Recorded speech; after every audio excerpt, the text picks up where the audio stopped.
Hey everybody, Jim here, welcome back to Mad Panic Gaming, and another cavalcade of amazing shoot-em-ups. Recently I covered what I think are the best shooters of the 16-bit generation, as well as a big bunch of arcade shmups, but today I'm tackling the console that has perhaps the greatest lineup of shooters of any console ever, and that's the one, the only, the mighty Sega Saturn. This is a console that excelled at bringing home some fantastic arcade ports, whether that be fighting games, beat-em-ups, light gun, or in this case shoot-em-ups, even if a lot of the best ones did remain exclusive to Japan. When I eventually got into collecting Sega Saturn games, aside from 2D fighters, shooters were my top priority, and I'm happy to say that I've played every shmup on the console. And it was very difficult to narrow this list down to just 8, but these are, in my opinion, the cream of the crop of Sega Saturn shooters. Here we go. Experience Sega Saturn's monster torque and parallel processing power. All the speed and handling you'd expect. And every inch a Sega.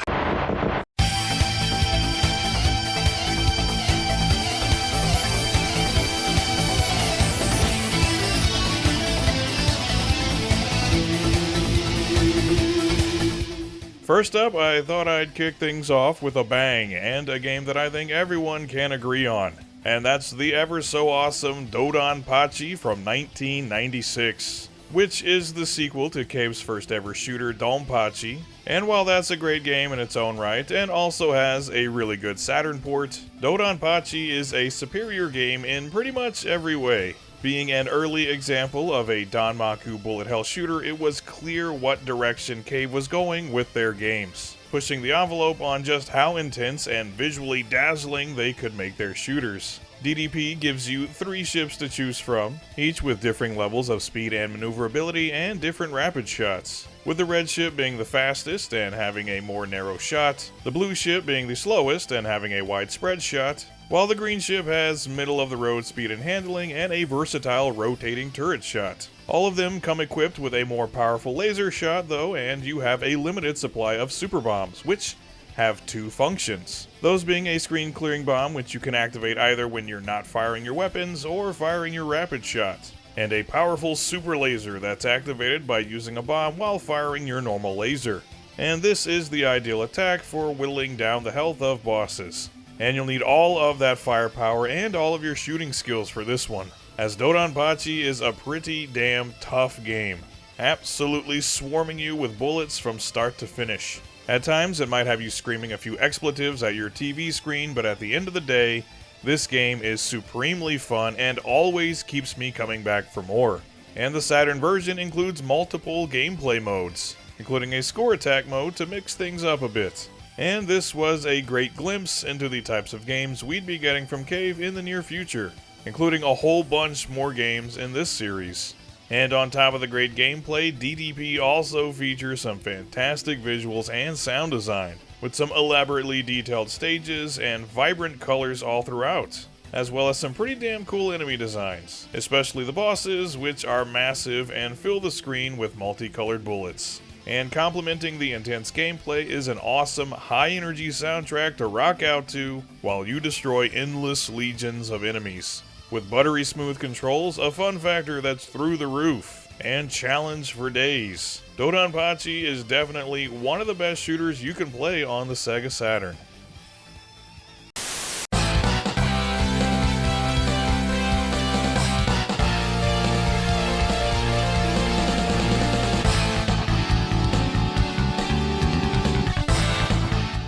Next up, we have what is probably my favorite game developed by Soukyuu, a developer with a bunch of great shooters under their belt, and that is Strikers 1945-2. And I'll just say now that there are several Soukyuu shooters on the Saturn, such as Gunbird and Sengoku Blade, and they're all well worth playing, so consider this my endorsement of all of them. But if you only play one, I recommend that it be Strikers 2, because by any metric, it's an absolute classic. It starts you off with 6 different ships to choose from, all being actual fighter planes that were utilized in World War II, and they each have a totally different attack style. So while some have greater maneuverability or homing missiles, others have a greater emphasis on raw firepower. and they're all worth playing as to find your favorite, though I tend to stick with the American P-38 Lightning or the Japanese Hayate fighter. Each ship also comes equipped with a power shot that increases in strength as you let the power meter fill up, kind of like having super combos in a shooter, which is really cool. And of course, you also have a limited supply of super bombs, which are also unique to each ship, and these are very handy in a pinch. Ship selection aside, the gameplay in Strikers 2 is very solid and addictively fun, offering up some super smooth controls, epic boss battles, and plenty of challenge. Though the console port does give you 8 different difficulty settings to choose from, with a cakewalk on the low end and all-out bullet hell on the other. So regardless if you're a newcomer to the genre or a veteran, Strikers 2 has a setting for you. It also has to be said that the premise of this game alone makes it worth taking a look at. Pitting World War II fighter planes against advanced alien technology and seeing who comes out on top ensures that you're going to see a variety of cool environments and enemy designs, especially some of the bosses, which are just downright awesome. And overall, I think this game looks great, both in terms of its art direction and the quality of the graphics. And the sound design is also pretty damn good too, offering up some killer tunes to blast enemies to and some nice, explosive sound effects. Again, this is my favorite Soukyuu shooter, and it's easy to see why. Outstanding gameplay mixed with great graphics and sound makes Strikers 2 an all-time great.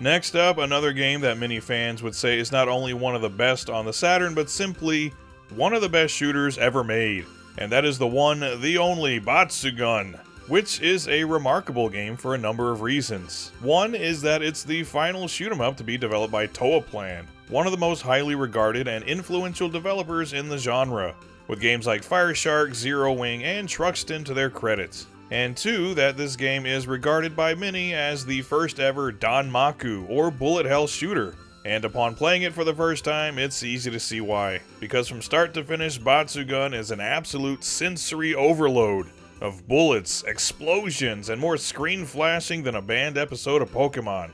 You have 3 ships to choose from, 6 if you're playing multiplayer, and they each have different primary weapons as well as slightly varying speed and handling. Though the difference between them isn't as stark as a game like Strikers 1945-2, for instance. And they each come equipped with super bombs that can at once deal some big damage to anything on screen, but also clear away all of the incoming bullets, which is truly a godsend. Because as I said, Batsugun is regarded as the first bullet hell game for a very good reason. You will be absolutely showered with bullets, and they come at you fast and furious. One other cool thing about the gameplay here is that just like in most other shooters, you can increase the firepower of your ship over time. But instead of doing it with power-ups, you have sort of an experience meter that fills up as you destroy enemies, leveling you up each time it's full, eventually making you an absolute killing machine once you reach max power. But you won't get there or get a high score if you play conservatively. This is a game that wants you to play aggressively, blasting everything in sight as quickly and efficiently as possible. And this makes for a very intense, supremely challenging, and ultimately very fun and addictive shooter. On top of that, this is a super colorful and vibrant game. I love the look of it, and the screen is always very busy. Never a dull moment, and this is yet another in a long line of Toaplan games with some great sound design. The soundtrack is high energy and features some very catchy tunes, and the sound effects are fittingly explosive. And if you're playing the Saturn version, you're also treated to an updated gameplay mode complete with reworked visuals and an arranged version of the soundtrack, which arguably sounds even better. This was indeed a great swan song for Toaplan, and undoubtedly one of the best shooters you can play on the Saturn.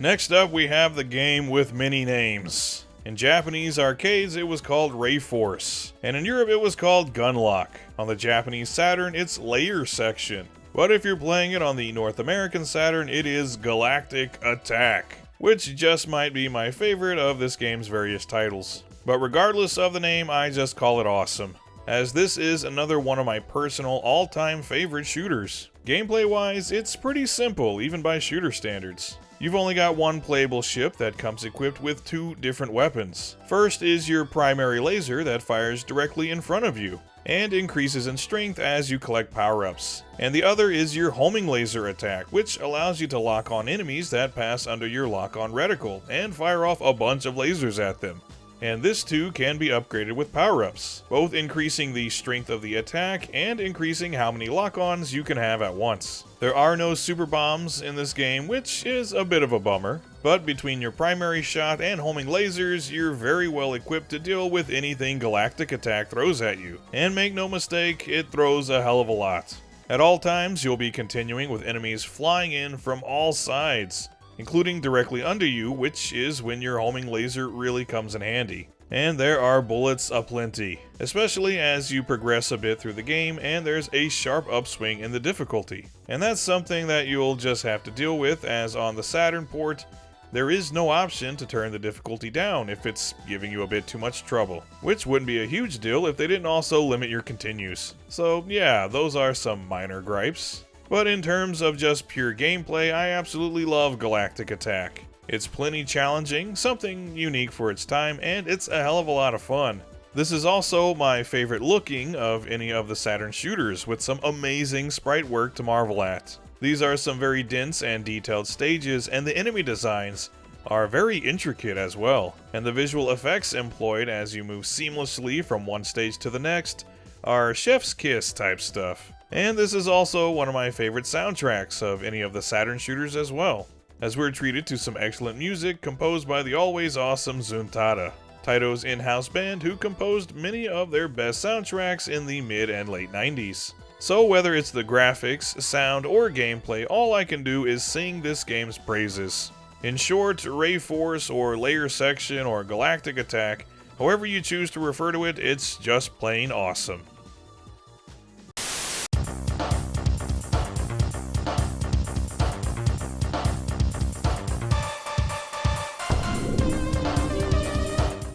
Next up, another absolute banger from Taito, and this is the ever so awesome Darius Gaiden, which was initially created to be a showcase for Taito's updated arcade hardware, showing off its graphical capabilities while also being something of an overhaul for the Darius series, maintaining the basic gameplay mechanics of the preceding 4 games, but adding in some cool new features to help set it apart. And the result is one hell of a fun shooter. The plot of Darius Gaiden is set between the events of the first 2 games, and once again has you piloting the iconic Silverhawk starfighter as you defend planet Darius from the evil Belsar Empire and their oddly fish-themed mechanized monstrosities. So again, the basic formula is still intact. While blasting away at enemies, you snag 3 different kinds of power-ups used for increasing the strength of your primary laser, your multi-directional sub-weapons, and your defensive shields, which when fully powered up can absorb a few hits before you're toast. New to the series though is the epic Black Hole Bomb, which as the name implies creates a literal black hole on screen that sucks in all of the enemy projectiles before exploding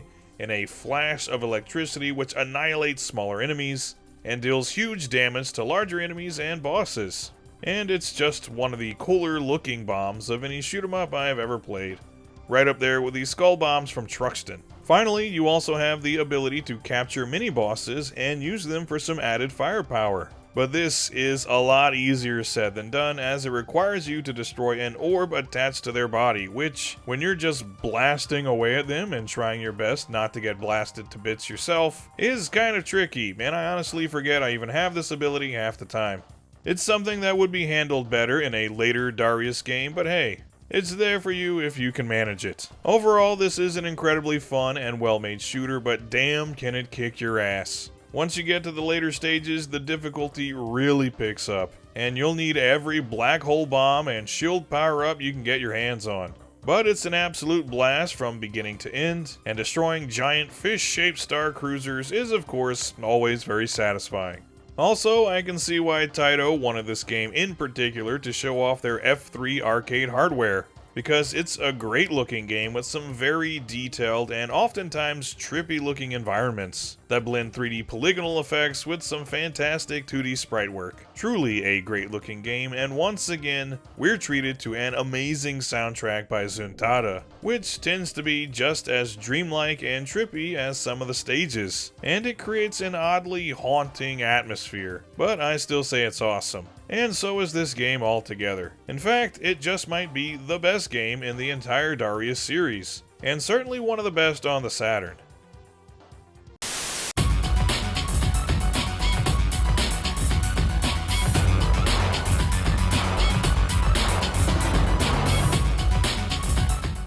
Next up, another absolute classic, and one that I feel gets overlooked when talking about great shooters from the 90s, and that is Soukyuu Gurentai, aka Terra Diver, which was a Japan exclusive release on the Saturn back in 1997, where it was published by Electronic Arts, but was in fact developed by Rising, a developer with an amazing lineup of shooters to their name, including some other solid Saturn titles like Kingdom Grand Prix and another fan favorite, Battle Garega, which many people would probably expect to see in a video like this, but hey, it's my video and I much prefer Soukyuu Gurentai, which is probably my favorite game by Rising, period, though it does have some stiff competition. Anyway, I love this game because it's just an all-around solid and fun shooter that mixes up its gameplay a bit, by giving you a few different ships to choose from and an especially cool and very useful lock-on system. Much like Galactic Attack, you have a primary fire mode for dealing with enemies directly in front of you, but you can also deploy a web of sorts that locks on to a limited number of targets, allowing you to fire homing lasers all around the screen. And there are a variety of web patterns, from cone shape to a big sphere that encircles your ship and locks onto anything that comes near you, even allowing you to target enemies coming from below you and blasting them to bits before they can get a shot off, and swapping back and forth between your primary fire and homing shots, annihilating enemies coming at you from all sides, while also dipping and dodging between the hellstorm of bullets hurtling at you. It's intense, exciting, very challenging, and extremely fun gameplay. They're even nice enough to throw in some super bombs to help you out when there's just too many bullets for you and you want to take out a boss as quickly as possible. Which you definitely will want to do that, because this game, as with pretty much all Rising games, does not take it easy on you. It's a tough shooter but supremely satisfying, which is why it's one of my favorites. Not to mention the fantastic visuals, which take you through a ton of different environments, which show off some really cool sprite scaling and rotating effects, on top of some elaborate enemy designs, making this an especially visually striking game. The soundtrack, I feel, is the only kind of weak spot here. It's not bad, but compared to some of the other games I'm talking about here, it's just a bit underwhelming. In terms of just pure gameplay though, this might actually be my favorite on the Saturn, bar none. It's just that good. If you've never played Soukyuu Gurentai before, you are seriously missing out, because this game is awesome.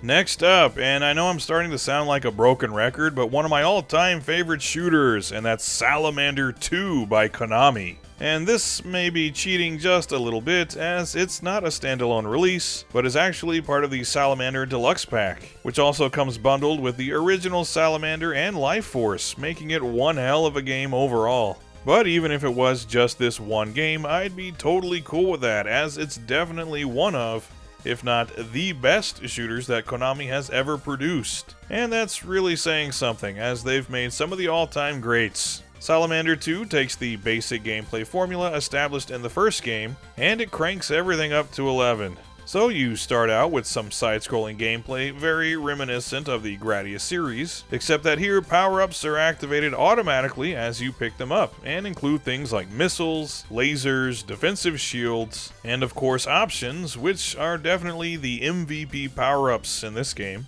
as they not only greatly increase your firepower and help you destroy those pesky, hard-to-reach enemies, but this time around, you also have the ability to sacrifice options to unleash a powerful homing attack. And considering that this game tends to be quite generous with power-ups, this is an ability that really comes in handy when things start to get tough, which they certainly do. Konami shooters did always have a rep for being pretty tough after all. On top of that though, you also get some vertically scrolling stages which are every bit as fun as the side-scrolling ones, and are a great way to shake things up. And each stage concludes with a boss battle against some kind of giant spaceship, or a revolting monster straight out of your worst nightmares. And from start to finish, this game is incredibly fun. The action is intense, the stages and enemies are varied, and there's quite a challenge for you. But if things are getting a bit too tough, the console version does have a variety of difficulty options, just in case you want to tone things down a bit. Regardless, the gameplay here is fantastic, and so are the visuals and sound design. I love the variety of stages on offer here, sometimes having you flying through space, blasting enemies and asteroids to bits, and sometimes taking place in much more organic and fleshy environments that are at once pretty gross looking, but are also pretty damn cool. Regardless, it's a great looking game, and if you're at all familiar with Konami shooters, and especially the Gradius and Salamander series, you know that these are some legendary soundtracks, and Salamander 2 is no exception. This is right up there with my favorite shoot-'em-up OSTs ever. It's truly some brilliant music that really complements the action and keeps you pumped to blast some alien scum to smithereens. If you pick up the Salamander Deluxe Pack, strap yourself in and get ready to experience some of the finest shooting action to ever grace a video game.